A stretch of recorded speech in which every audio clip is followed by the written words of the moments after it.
Hi, this is Praios and I'm a professional gambler. And today I want to look into a video that I thought that it might be promising.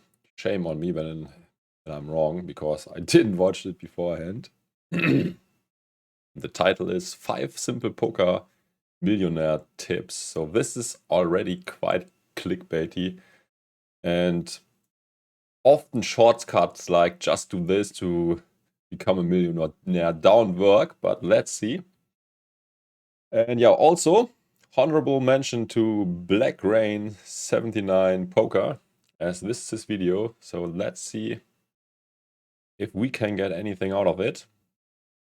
So let's go. What's up guys, Nathan here, and today I'm going to give you my top 5 simple poker tips that are going to start quickly getting you much better results at the poker table. Now these are 5 easy strategies that anyone from pretty much any skill level can start incorporating. Yeah, strategies for everyone and simple ones. Not sure if they still work in nowadays environment. But yeah, they can be a guideline and a help on your way to becoming a winning poker player. Into their game right away in order to start getting consistently better results in poker. So let's jump right into it. All right, so tip number 1 is to play in position more. Now, what do I mean by playing in position? Well, and that's a good one, but pretty basic. And yeah, especially in PLO, it's even more important than in No Limit Hold'em, I would say. And yeah, the deeper you are, the more important position is, as you always get the positional advantage and act last. So yeah, and the shorter the stacks, or the more money you can put in pre-flop, the less important the actual stack size becomes, because then only equities dictate what you got to do. I am specifically talking about the button and the cutoff. These are the 2 statistically proven most profitable seats at the poker table. And the reason why is because you get to act last on the flop, turn, and river, the post-flop streets in poker, which is an enormous statistically proven advantage in poker because you get to see what your opponents do before you act. This allows you to get in more value bets, more bluffs, or even fold your hand if you think that you're beat. The bottom line, guys. Yeah, what he forgot is also that you can control the size of the pot way bigger, because often it's checked to the preflop aggressor, and often you will be the preflop aggressor. And yeah, then you can just take a free card. While when you are out of position, if you check, your opponent can still place a bet. So yeah, you can also pot control way better. Is that information is power in poker, and so we always want to be putting ourselves in a position where we get to act after our opponent has already decided what they do. We don't want to be acting first and playing the guessing game, which happens if you're at a lot of other seats at the poker table. So one of the biggest simple poker tips that you can start using right away to start getting better results is to just simply start playing more hands on the button and the cutoff, because like I said, yeah, I mean, it's not as easy as that. Just play tight from early position and loosen up. The closer you get to the button, you should be playing very loose on the button, and you should also often play loose in the big blind, especially because you often get a very good price, especially against these late position openers. You have to defend very wide, because there's already one big blind in, and yeah, this gives you basically a discount, and you got to see a flop way more often with the dead money you already inserted into the pot. So let's go. It's just statistically proven that you're going to win more from these positions. All right, so tip number 2 is to fast. Yeah, but also don't overdo it. Just play your big hands. Play your big hands. Now this often goes against some of the strategy advice these days, which is to slow play and to, just check and be tricky. But honestly, guys, that's not really the best strategy in most. Not sure if I agree with that. I think the better advice would be to maximize your value always. But this often means that you play your good hands fast and don't be tricky trappy. I mean, many players fall into the trap and play way too passive and yeah, slow play way too much. So it's basically, yeah, game theory, and you cannot fast play all your big hands because then you would be very transparent, but you can also not slow play them always, because this is also very transparent if once your opponent gets reads. So be balanced and sometimes play it fast, sometimes play it slow. Those small stakes poker games in particular, which is what most of you guys watching this video. Yeah, for small stakes, I also would say that you should be more on the side of fast playing your big hands, because often your opponents are very passive and will check or don't insert money.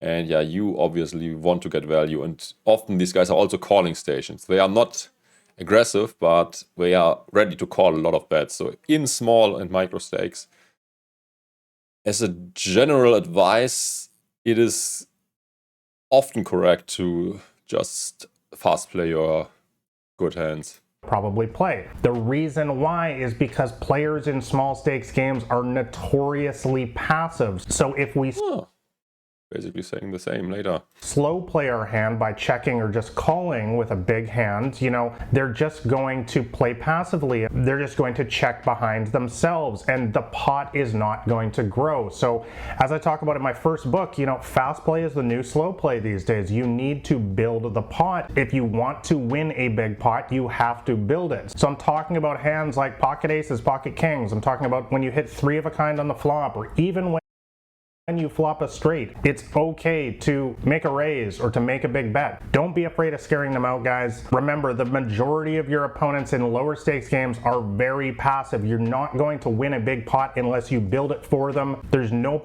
Yeah, I think this is not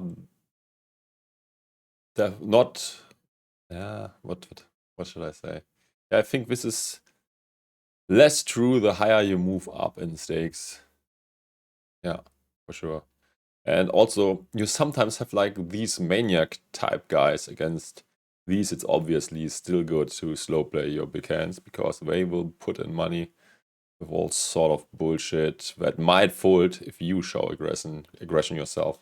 Point in checking it down and playing all tricky. Make sure you play your big hands fast. Yes, once in a while they're going to fold, but you got to remember, if they don't have anything, they were going to fold anyways. So don't be afraid of making them fold. Bet and raise with your big hands, and you're going to have more success. So speaking of raising, tip number 3 is to raise your draws.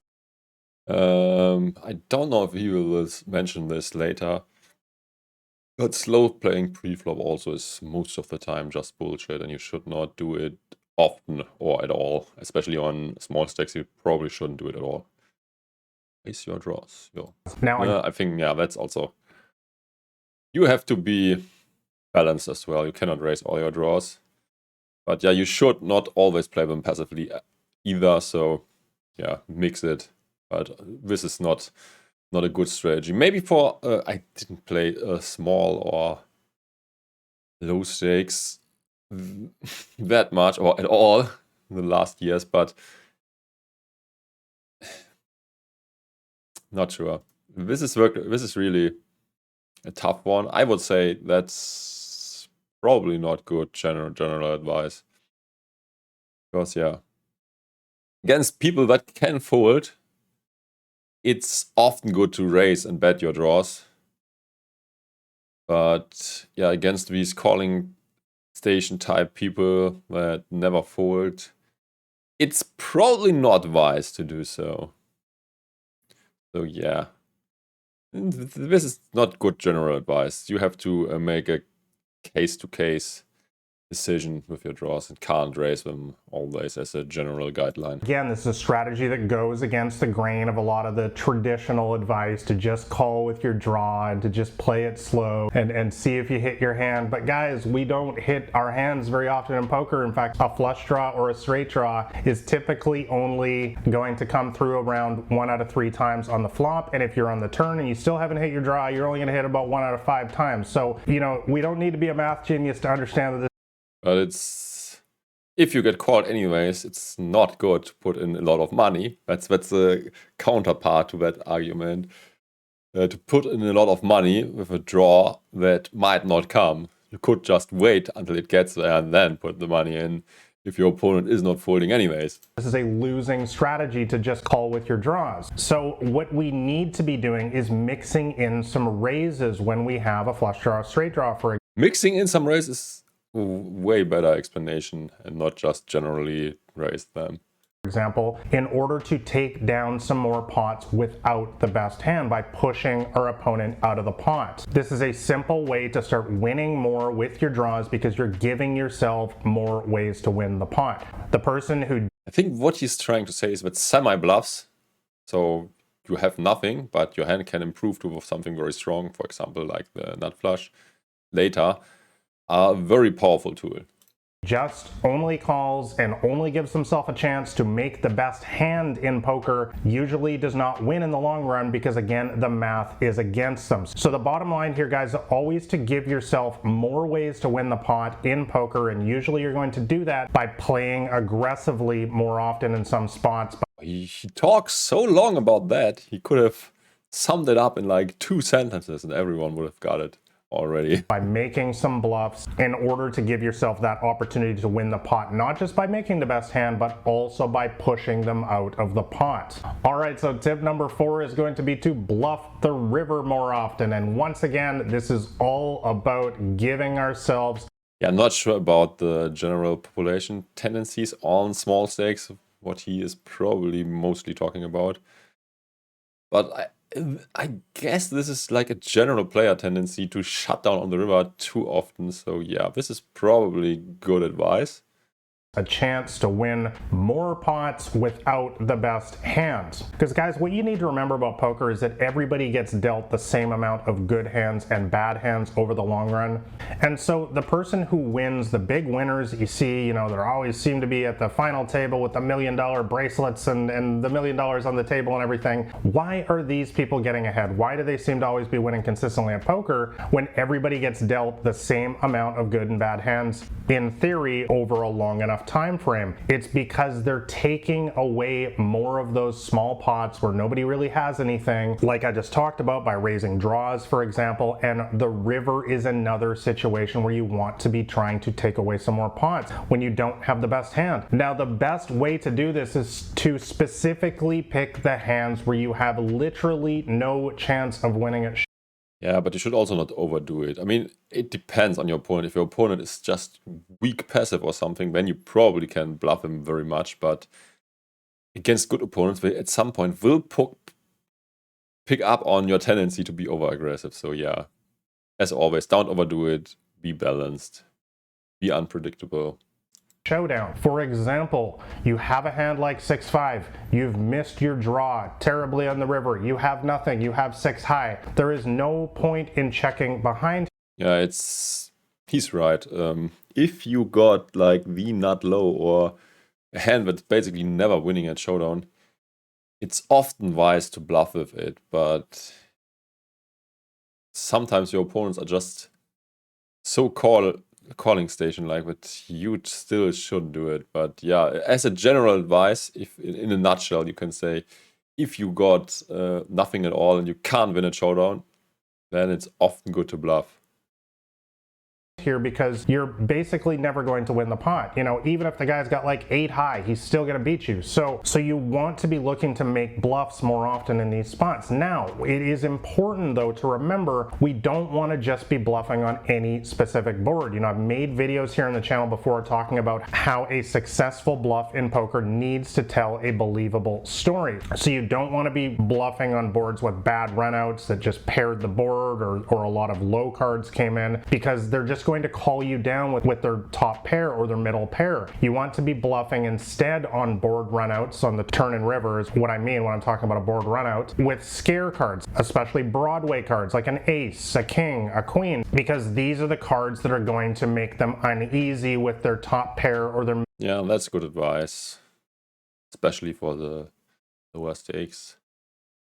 middle pair that they had on the flop. You know, if they had a pair of 10s or a pair of 9s, for example, they're not going to like it when an ace and a king comes on the turn of the river. So those are the boards that you want to be bluffing. Bottom line though, guys, you need to win more pots in poker when you don't have the best hand. A great way to start doing that is to bluff more on the river when you have literally no chance to win the pot, especially when some scary cards came on the turn and river. All right, so my final poker tip for you is to float more flops. Now, what do I mean by that? Now, floating in poker is when you are in position, which means you are last to act, and it means that you just call their bets. Now, why do we need to be doing this more on the flop in particular? The reason why, guys, is because a lot of people play to fit or fold these days on the flop specifically. And what I mean by that is they only continue in the hand if they have.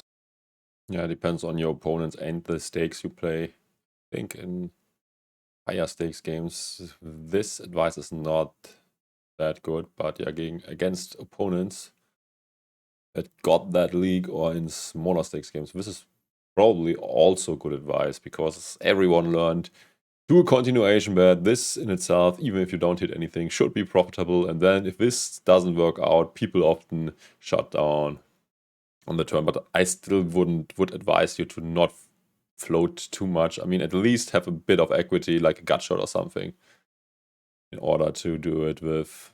Don't do it with like complete air that cannot improve Something. But what we need to remember is most of the time you don't hit anything on the flop, and most of the time they don't have anything either. You know, most people these days. I also think this his advice is for No Limit Hold'em and not for Pot Limit Omar, because you got something very often.